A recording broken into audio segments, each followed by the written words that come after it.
Hello guys, something new with Shweta में आपका बहुत बहुत स्वागत है। तो आज मैं आपके साथ एक बहुत ही इंटरेस्टिंग वीडियो शेयर करने वाली हूँ। वो है हमारी मैरिज को लेकर कि हमारी मैरिज अरेंज मैरिज हुई थी या फिर लव मैरिज हुई थी। तो फ्रेंड्स, वीडियो पसंद आए तो लाइक कीजिएगा, चैनल को सब्सक्राइब कीजिए, पास में लगे बेल आइकन को भी प्रेस कीजिएगा जिससे सभी वीडियोस के नोटिफिकेशन आपको समय से मिलते रहें। तो फ्रेंड्स, स्टार्ट करते हैं आज की वीडियो। तो जैसा कि सबसे पहले स्टार्टिंग कहाँ से हुई थी, स्टार्टिंग ये है हमारे वीडियो की आज की, यानी कि हमारी शादी की स्टार्टिंग ये हुई थी कि हमारे पापा हर संडे को लड़का देखने जाते थे। हर संडे, कोई भी संडे ऐसा नहीं था जो पापा छोड़ देते हों। तो हर संडे को लड़का देखने जाते थे और बहुत जगह पापा ने लड़का देखा, लेकिन फिर ये क्या पता था कि बिल्कुल एक ही शहर में लड़का मिल जाएगा, वो भी बिल्कुल पास। तो ऐसा तो नहीं पता था। अगर पता होता तो फिर ऐसा क्यों करते कि इधर उधर जाते देखते। नहीं करना था ये सब, लेकिन फिर भी किया क्योंकि पता नहीं था। मुझे भी नहीं पता था कि मैं इतने पास ही मेरी ये मतलब शादी हो जाएगी। तो क्या हुआ था, फर्स्ट टाइम पापा आए थे, मतलब फर्स्ट टाइम नहीं आए थे, पापा आते रहते थे क्योंकि यहाँ वाले पापा जो थे वो हमारे फैमिली डॉक्टर थे। हम लोग को जरा सी भी कुछ भी दिक्कत होती थी, यानी कि कोई भी प्रॉब्लम होने पर हम लोग केवल यहीं आते थे पापा की क्लिनिक पर दिखाने के लिए। और यहाँ तक कि मैं भी बहुत बार आई हुई थी पापा की क्लिनिक पर, तो पापा को मैं पसंद भी थी। पापा ने सोच रखा था कि अगर ये लोग रिश्ता लेकर आए तो मैं ये रिश्ता स्वीकार कर लूंगा किसी भी कीमत पर। तो वही मतलब ऐसा ही हुआ। पापा आए तो एक दिन जब पापा आए, यानी कि फोटो और वो लेकर के कुंडली, फोटो और कुंडली लेकर के आए, उस टाइम ये क्लिनिक पर बैठे हुए थे। तो इनको पापा ने फोटो और कुंडली दे दी और बोले ये दे देना पापा जी को। तो ये मन ही मन खुश होगा। आप खुश हो गए हों या जो भी हुए हों ये तो मुझे नहीं पता, लेकिन हाँ खुश ही हो गए थे। बताते तो यही है कि मैं एकदम से खुश हो गया कि ये लड़की तो मेरी देखी हुई है, क्योंकि इन्होंने मुझे देख रखा था। तब मैं जब आती थी तो इन्होंने मुझे देखा हुआ था, लेकिन मैंने इनको बिल्कुल भी नहीं देखा हुआ था, बिल्कुल 1% भी नहीं, एक बार भी नहीं मैंने इनको देखा था। तो क्या हुआ कि पापा जी आए और दे गए फोटो और कुंडली सबसे पहले। तो फिर वो वही जो होता है, मतलब कुंडली वगैरह मिलवाई जाती है पंडित जी से, तो वही पंडित जी से कुंडली मिलवाई गई। बहुत ही अच्छी कुंडली मिल गई, तो सभी लोग और ज़्यादा खुश हो गए। और बिल्कुल पास के पास में रिश्ता था, तो सभी लोग बहुत खुश थे। और मैं आपको एक बात और बता दूं कि मेरी मम्मी, वहाँ वाली मम्मी और यहाँ वाली मम्मी, यानी कि मेरी सासू माँ भी एक ही स्कूल में पढ़ी, यानी कि यहाँ का जो फेमस स्कूल है कनौडिया स्कूल, एक ही स्कूल में पढ़ी हुई हैं।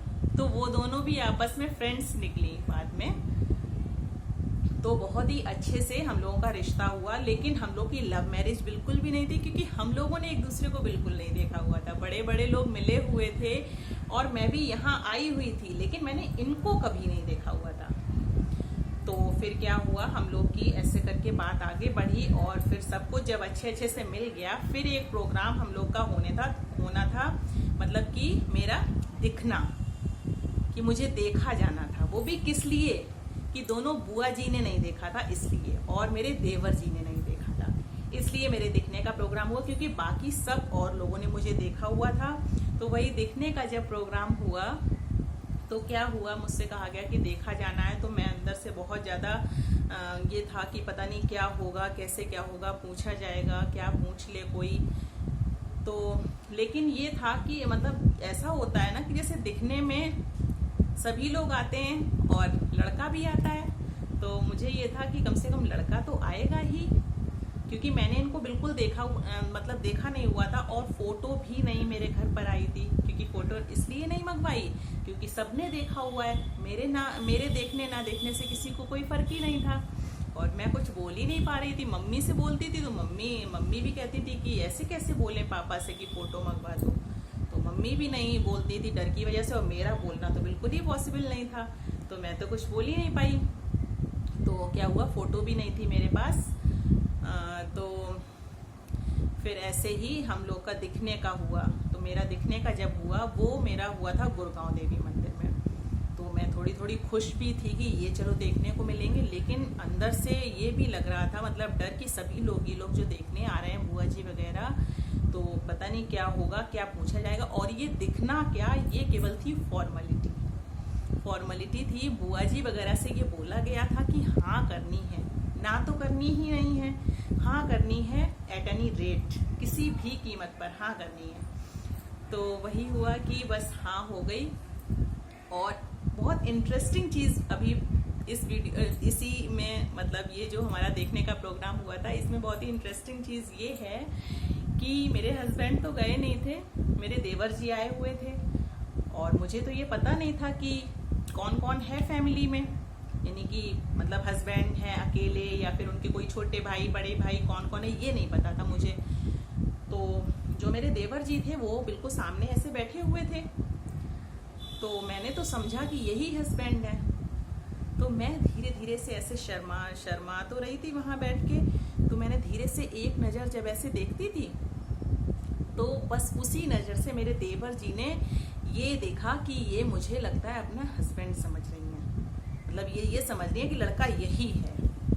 बस उन्होंने तुरंत बोला जाके पापा जी से कि पापा जी सबसे पहले इंट्रोडक्शन कराइए, क्योंकि वो मुझे समझ रही हैं। अब बस जैसे ही पापा ने इंट्रोडक्शन कराया, और एक बात मैं आपको बता दूं कि मेरे हस्बैंड और मेरे देवर ट्विंस हैं। देवर जी वो किस लिए हैं, क्योंकि वो 4 मिनट छोटे हैं, 4 मिनट छोटे हैं, बस इसीलिए देवर जी हैं। और तो हस्बैंड मेरे 4 मिनट बड़े हैं। तो क्या हुआ, जब पापा जी ने बताया कि ये आपके देवर जी हैं, ये 4 मिनट छोटे हैं, बस मेरी एकदम से अंदर से मुझे ये लगा कि ये भी ऐसा ही हो गया। अब बताओ, अब ये आए नहीं, आज भी नहीं आए ये। तो मेरे लिए बहुत ही बड़ी बात थी कि मुझे ये देखने को मिले ही नहीं, बिल्कुल भी ना किसी फोटो में और ना वैसे ही कहीं भी देखने को नहीं मिले। मैंने इन्हें सबसे पहले एंगेजमेंट में ही देखा, एंगेजमेंट में फर्स्ट टाइम मैंने इन्हें देखा था। तो क्या हुआ फिर, ये तो आए नहीं थे। और क्या हुआ था, मम्मी इनके लिए कपड़े निकाल कर रख गई थी। मम्मी ने सोचा था हो सकता है लड़की वाले की तरफ से ये हो कि भैया कहाँ है लड़का, कहाँ है, लड़के को भी बुलाओ, तो अगर कोई कहे तुम्हारे पास फोन आए तो तुम आ जाना, कपड़े हम निकाल के रख जा रहे हैं तो तुम पहन कर आ जाना। लेकिन किसी ने कहा ही नहीं। हमारे यहाँ तो सबका लड़का दिखा हुआ था, मेरे दिखने ना दिखने से किसी को क्या फर्क पड़ता है। तो किसी ने कुछ कहा ही नहीं कि लड़का देखेंगे। इनको ना, इनके पास ना कोई फोन किया ना कुछ, ये आए ही नहीं। और मेरी हिम्मत ही नहीं थी किसी से ये कहने की कि इनको भी बुलाओ, मैं भी देखूंगी। तो मैंने तो कहा नहीं। तो फिर यही हुआ, धीरे से फिर एंगेजमेंट की डेट फिक्स हो गई 16 जनवरी।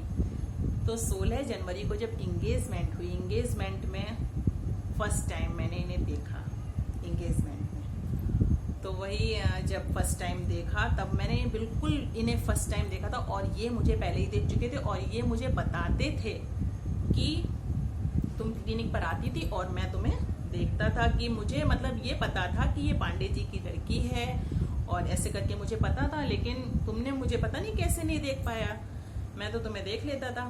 तो मैंने बोला भैया आपने देखा होगा, मैंने तो नहीं देखा। और फर्स्ट टाइम मैंने इन्हें एंगेजमेंट में देखा।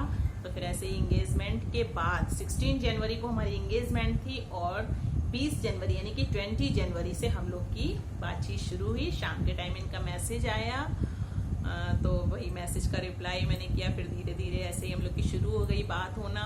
और फिर अप्रैल में हम लोग की शादी हुई 30 अप्रैल को।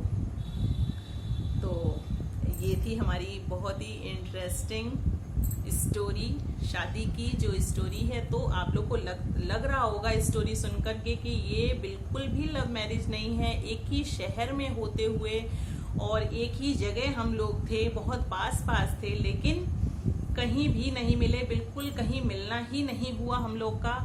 और इन्होंने तो मुझे देखा लेकिन मैंने इन्हें बिल्कुल नहीं देखा। तो ये लव मैरिज तो बिल्कुल भी नहीं कहेंगे, जो भी लव हुआ वो बाद में हुआ।